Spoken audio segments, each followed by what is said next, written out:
बिस्मिल्लाहिर्रहमानिर्रहीम अस्सलाम वालेकुम। चलें जी, आज मैं आपको कश्मीरी कढ़ी बनाने का तरीका बताऊंगी। मेरे स्टाइल से आप कढ़ी बनाएंगे तो आपको बहुत पसंद आएगी। यहाँ देखें, मैंने आधा किलो के करीब जग में दही ले लिया है। इसके अंदर 2 बड़े खाने के चम्मच मैंने बेसन शामिल कर दिया है। ये जो आमतौर पे सब्ज़ी सालन निकालने वाली चम्मच होती है वो है। तो अब इसके अंदर जो है हम थोड़ा सा पानी शामिल करेंगे और इसको अच्छे तरीके से जो है ग्राइंड कर लेंगे।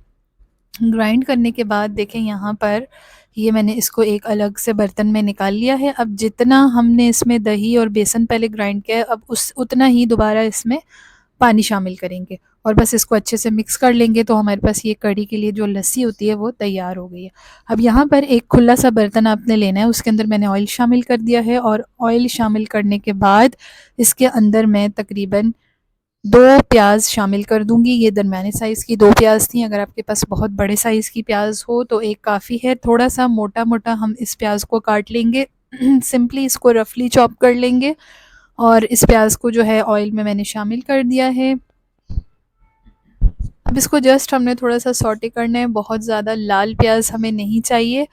और देखें, यहाँ पर प्याज जो है वो थोड़ी सी सॉफ्ट हो चुकी है, यानी प्याज का जो कलर है वो वाइट ही है। अगर हम इसको बहुत ज़्यादा लाल कर देंगे तो हमारी कढ़ी जो है उसका कलर भी ख़राब हो जाएगा। अच्छा, हर तरीके से कढ़ी बनती है, हर एरिया की डिफरेंट कढ़ी होती है। आप किस तरह से कढ़ी बनाते हैं मुझे कमेंट बॉक्स में ज़रूर बताइएगा। अब देखें, प्याज जो है वो हमारी सॉटे हो गई है। इस पॉइंट के ऊपर मैं इसमें आलू शामिल कर दूंगी। आलू मैंने दरमियाने स्लाइसेस में काट लिए थे, यानी बहुत मोटे भी नहीं काटने और बहुत बारीक भी नहीं काटने, बस दरमियाने दरमियाने किसी भी शेप में जो आपको पसंद हो आप उसमें काट लें। अब आलू जो है इसको हम प्याज के साथ थोड़ा सा फ्राई कर लेंगे ताकि जो आलू है उसके अंदर एक क्रंच सा आ जाए और जो है ना बहुत ज़्यादा ओवर कुक भी नहीं करना, बस थोड़ा सा जो है इनको फ्राई करना है ताकि बाद में जब हम इसके अंदर दही का मिक्सचर ऐड करेंगे तो इनको सॉफ्ट होने में भी आसानी होगी। अब देखें, इस पॉइंट के ऊपर मैंने यहाँ पर 2 खाने के चम्मच अदरक लहसुन का पेस्ट शामिल कर दिया है। अदरक लहसुन का पेस्ट शामिल करके इसको भी खूब अच्छे तरीके से आलू और प्याज के साथ मिक्स करूँगी। इसको हम ऑयल में इतना फ्राई करेंगे कि अदरक और लहसुन के पेस्ट की जो एक स्मेल सी होती है वो निकल जाए। तो देखें, यहाँ पर ये बेहतरीन किस्म का अदरक लहसुन का पेस्ट जो है ये भी फ्राई हो चुका है।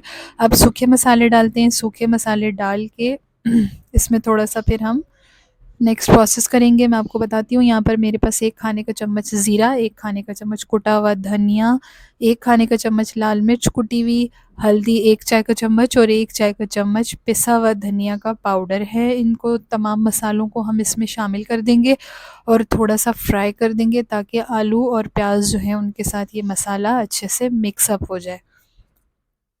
तो देखें, यहाँ पर लाल मिर्च जी जो है इसकी क्वांटिटी आप अपने हिसाब से बढ़ा भी सकते हैं। अब यहाँ पर 1 अदद टमाटर है जिसका मैंने छिलका उतार के इसका पेस्ट बना लिया है। मैंने ये टमाटर भी इसके साथ शामिल कर दिया है। अब टमाटर को आलू और प्याज के साथ शामिल करके इसकी खूब अच्छे तरीके से भुनाई कर लेंगे। इस पॉइंट के ऊपर मैं हरी प्याज भी शामिल करती हूँ, लेकिन आज मेरे पास हरी प्याज अवेलेबल नहीं थी तो इसलिए मैंने वो नहीं डाली।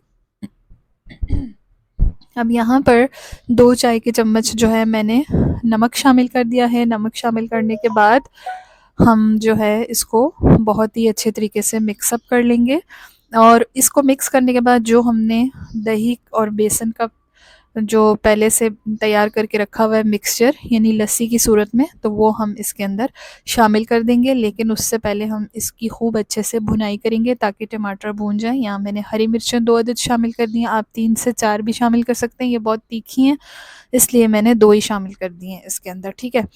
तो बस अब इसको थोड़ी देर के लिए और भूनेंगे ताकि मसाला अच्छे से भुना हुआ होगा ना तो फिर कढ़ी का टेस्ट बहुत अच्छा आएगा। अब यहाँ पर ये जो मैंने रखा हुआ था लस्सी बना के दही की, इसको मैंने इसके अंदर शामिल कर दिया है और इसको मुसलसल चम्मच चलाते रहना है जब तक कि इसके अंदर उबाल ना आ जाए। अगर आप चम्मच छोड़ देंगे तो ये जो लस्सी है इसके फटने का बहुत ज़्यादा ख़तरा होता है। बस इसको मुसलसल हमने चम्मच चलाना है और तकरीबन 4 से 5 मिनट के अंदर जो है ये उबाल आ जाएगा। कोशिश कीजिएगा बर्तन आप इस तरह का बड़ा सा खुला सा लें और उसमें बहुत ऊपर तक भर के जो है ना वो नहीं डालना।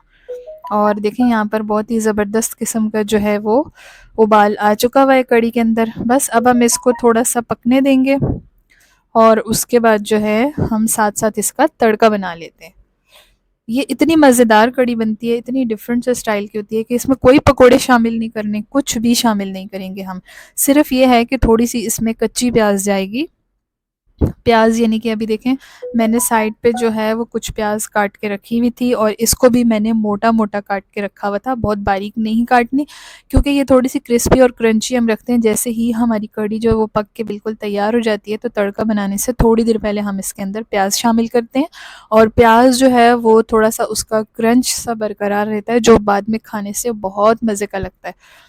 क्योंकि इसमें हमने पकोड़े तो शामिल नहीं करने, तो इसके अंदर यही जो हमने थोड़ी बहुत सब्जियां शामिल की हैं, प्याज है, लहसुन है, सॉरी आलू हैं, तो इसी का ही क्रंच आएगा और ये बहुत बेहतरीन लगता है। इसको आप चावल के साथ भी खा सकते हैं, लेकिन कश्मीर में ये जो है नॉर्मली मकई की रोटी के साथ खाई जाती है और आज मैंने इसके साथ मकई की रोटी भी बनाई थी। तो यहाँ पर देखें जो मैंने प्याज़ जो है वो काट के रखी हुई थी, वो शामिल कर दी है और अब इस प्याज़ को हमने फुली कुक नहीं करना। बस अब हमारी कढ़ी जो है इसके अंदर गाढ़ापन भी आ चुका है, इतना ही हमें चाहिए।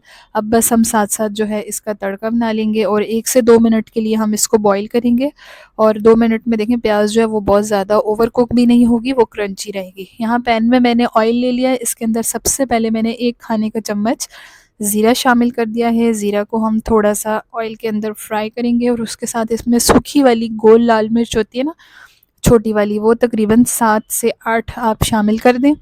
ये मैंने इसके अंदर डाल दी है और इसको भी हम ऑयल में थोड़ा-सा फ्राई कर देंगे और साथ में मैं जो है 2 हरी मिर्चें शामिल कर दूँगी। आप चाहें तो इस स्टेज के ऊपर कड़ी पत्ता भी इसमें शामिल कर सकते हैं। नॉर्मली कड़ी पत्ता भी डाला जाता है, लेकिन ये जो कड़ी मैं बना रही हूँ ना, इसमें कड़ी पत्ता हम नहीं डालते, क्योंकि अक्सर जगहों पे जो होता है ना, कड़ी पत्ता अवेलेबल नहीं होता।